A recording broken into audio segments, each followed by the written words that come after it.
1 अप्रैल 2026 से जनगणना करने वाले सभी अधिकारी कर्मचारी पूरे भारत में आपसे कुछ सवाल पूछेंगे।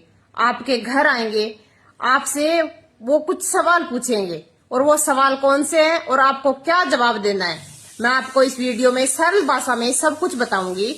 अब आपको घबराना नहीं है, ना ही कोई सच को छुपाना है और झूठ नहीं बोलना है, इस पर आप ध्यान रखिएगा बस। तो इसमें घबराने की कोई बात ही नहीं है। सवाल आपसे पूछा जाएगा कि अगर आप घर के मालिक है या किराए पर रहते हैं।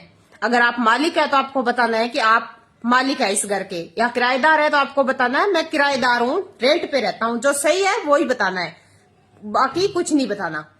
अब दूसरा सवाल आपसे पूछा जाएगा कि घर कच्चा है या पक्का है या फिर मिश्रित है।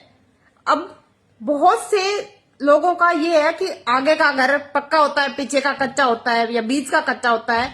तो जैसे जैसे आपका घर बना है आपको बता देना है कि मेरा घर आगे से कच्चा है, पीछे से पक्का है, या आगे से पक्का है, पीछे से कच्चा है, पूरा पक्का है, जो भी है।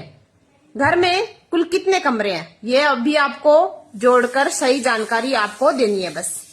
अब आपके घर में अगर 5 कमरे हैं, 3 कमरे हैं, 4 कमरे, 10 कमरे, जो भी है सबको आपको जोड़ लेना है। और नहीं जोड़ पाते हो तो अपने घर का देखना और बता देना, सही बताना बस। अब पीने का पानी आपके कहाँ से आता है, नल से, हैंडपंप से या फिर कुएं से? ये भी आपसे एक सवाल पूछा जाएगा कि पीने का पानी आपको वाटर सप्लाई से आता है, नल से आता है, या फिर आप कुएं से भरते हैं या फिर नदी नालों से भरते हो। तो वो आपको अधिकारी से पूछेंगे कि आपके घर में शौचालय है, घर के अंदर है, बाहर है, कच्चा है, पक्का है, इसको आपको सब बता देना है। नहाने की सुविधा है या नहीं है, तो यहाँ पर नहाने की सुविधा है या नहीं इस पर आपको बताना है। आपको पूरी जानकारी देनी है, कुछ नहीं छुपाना है। रसोई अलग है या नहीं है, तो आपको बताना है कि आपके घर में रसोई अलग से बनी है या फिर घर के आंगन में या दूसरे रूम नॉर्मल कमरे में ही खाना बन रहा है। खाना किससे बन रहा है, चूल्हे से, एलपीजी से, कोयले से, लाइट से, जो भी आपके घर में खाना बन रहा है उस हिसाब से चूल्हे से, सिलेंडर से, वो आपको बताना है। कचरा कहाँ फेंकते हो, अब ये सवाल 10वां है, इसको भी आपको बताना है कि आप डस्टबिन में फेंकते हो, पीछे वैसे ही फेंक देते हो, या कहीं पर भी गाड़ी कचरे वाली आती है वहीं फेंक देते हो। इसको आपको सही जवाब दे देना। अब आगे आएंगे, देखो परिवार से जुड़ी हुई कुछ जानकारियां पूछेंगे आपसे, जिसमें आपके 4 सवाल आएंगे। मतलब परिवार के कुल कितने सदस्य हैं, और दूसरा होगा परिवार का मुख्य, आपका घर का जो मुख्य मेन सदस्य, मतलब डिसीजन लेने वाला आपका घर का मेन सदस्य कौन से है। हर सदस्य का आपसे नाम पूछा जाएगा, इसका क्या नाम है, कितने सदस्य हैं और कितने घर सदस्यों का क्या क्या नाम है। मुखिया के संबंध, आपका क्या संबंध है, आप जो बता रहे हो वो उससे पूछा जाएगा कि आप बता रहे हो तो आपके मुखिया से क्या संबंध है, बेटा, पत्नी, माँ। अब दूसरा है व्यक्तिगत जानकारी। अब हर व्यक्ति से पूछा जाएगा व्यक्तिगत पर्सनली जानकारी। तो ये पूछा जाएगा आपसे कि आपका लिंग क्या है, मतलब आप पुरुष हो, स्त्री हो, या जो भी अन्य है, जो भी हो आपको ये बताना है।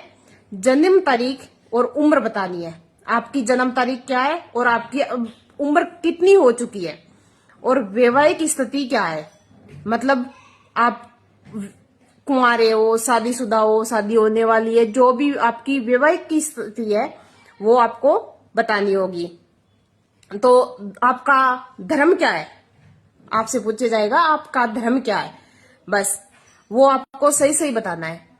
जाति वर्ग क्या है, आपका जाति क्या है, आपका कास्ट क्या है, वो आपसे पूछा जाएगा, जो आपकी है वो बता देना। और आपकी मातृभाषा क्या है, मतलब आपकी लोकल भाषा, लैंग्वेज क्या है, आप हिंदी में बात करते हो, आप बागड़ी में बात करते हो, आप हरियाणवी में आप जिस भाषा से आपकी मातृभाषा है, जो आपकी लोकल भाषा में डेली जीवन में आप भाषा का बोलचाल में प्रयोग लेते हो, वो आपकी बताती है। फिर है शिक्षा से जुड़े हुए कुछ सवाल पूछे जाएंगे। पढ़े लिखे हो या नहीं हो, जो पढ़े लिखे हैं वो बताना है, हाँ और नहीं है वो नहीं है।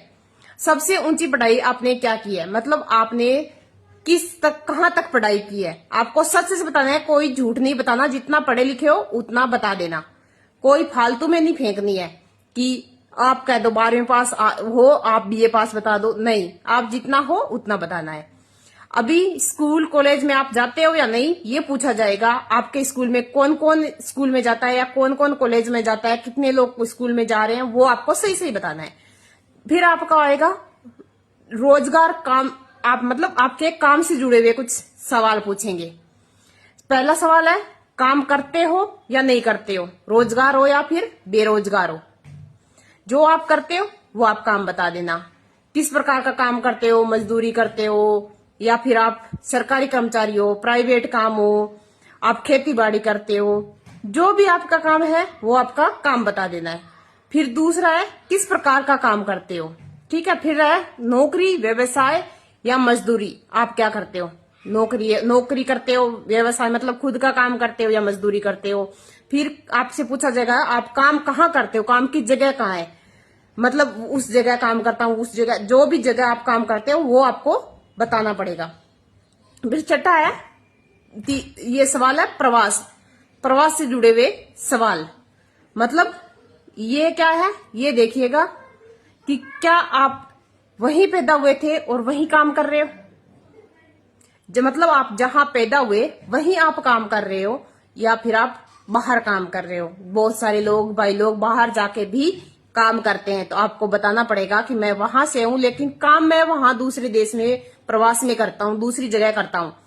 अगर बाहर से आए हैं तो कब जाएंगे, कब आए आप, मतलब आप बाहर से आए हैं काम करने तो कब आए थे, किस साल में आए थे, कितने साल हो गए वो, और फिर क्यों आए, नौकरी के लिए आए, पढ़ाई के लिए, शादी करने के लिए, मतलब जिस काम से आए हो वो भी आपको बताना पड़ेगा। आप यहाँ दूसरे देश में पढ़ाई के लिए गए हो, दूसरी जगह पे कोई काम करने के लिए गए हो, खुद का काम करने के लिए गए हो, नौकरी करने के लिए रह रहे हो, वो भी बताना पड़ेगा।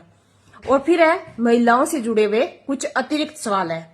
अगर आप महिला हैं तो आपसे पूछेंगे बच्चों की संख्या आपकी कितनी है, मतलब आपके कितने बच्चे हैं, आपके कितने बच्चे, बेटा या बेटी है, वो आपको बता देना है। फिर आपसे पूछा जाएगा पिछले वर्ष में कोई बच्चे का जन्म हुआ या नहीं, तो आपको हाँ या ना, अगर हुआ है तो हाँ, अगर नहीं तो ना बताना पड़ेगा। फिर है अन्य कुछ महत्वपूर्ण थोड़ी बहुत जानकारियां।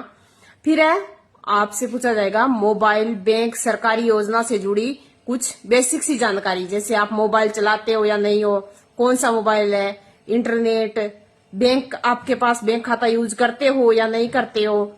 बस ये छोटी मोटी आपसे पूछी जाएगी। आपको घबराना नहीं है, आपको नॉर्मली सच बताना है जो भी है। बस ये आपके कुछ सवाल है जो आपसे पूछा जाएगा। 1 अप्रैल से आपके घर में ये मतलब शुरुआत हो जाएगी मकान की जनगणना में। जनगणना के कर्मचारी सरकारी पहचान पत्र लेकर आपके पास आएगी। आपकी जानकारी जो होगी वो गोपनीय रहेगी, किसी को कोई नहीं बताएंगे, वो फाइल में दर्ज कर लेंगे। आपके पड़ोसी से या आपके रिश्तेदारों से, आपके किसी से नहीं बताई जाएगी, वो आपकी जानकारी गोपनीय रहेगी। झूठी जानकारी देना कानून गलत होगा। यहाँ ये देखिएगा, ये टैक्स या पुलिस जांच नहीं होती कि आपको ये सोच लो कि सही जानकारी देंगे तो भी टैक्स वाले घर आ जाएंगे, इतने पैसे कहाँ से आए, वो है। तो ये आपको ध्यान देना है कि आपको इस जनगणना में जो होने वाला है 1 अप्रैल से 2026 में, तो यहाँ पर आपको सही सही जवाब देना है। 1 अप्रैल से मकान सर्वे होगा जिसमें बिल्कुल सही जवाब देना, कोई घबराना नहीं है। और इस बात का ध्यान रखना, अगर ध्यान ना रहे तो रील को सेव जरूर कर लेना या आगे से आगे लोगों को भी जागरूक करना और शेयर कर देना, और आप खुद भी सेव कर लेना ताकि आपको जानकारी हो जाए। तो धन्यवाद।